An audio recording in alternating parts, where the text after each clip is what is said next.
અક્ષત પુંજેશુ ચોખાની ઢગલી કરીને એની પર મૂકી દો. ચોખાની ઢગલી કરવાની છે તમારી સામે અને એની પર એક સોપારી મૂકી દો. ઉદક સંસ્થમ આવાહેતો અંદર મૂકી દેશ તોય ચાલશે. મૃણાલભાઈ અંદર મૂકી દો. અંદર પધરાવી દો તમારી સામે. ત્યાં આગળ છે તે આપણે આવાહન જે પાણી છે પાણી ભરેલું તેમાં મૂકી દો. હવે ડાબા હાથની હથેળીમાં ચોખા લેવાના.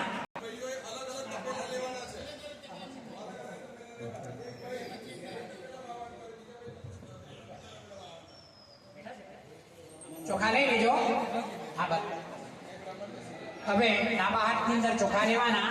જમણા હાથથી પપેલાના ચોખા અંદર તપેલામાં વધારવાના છે. બરાબર.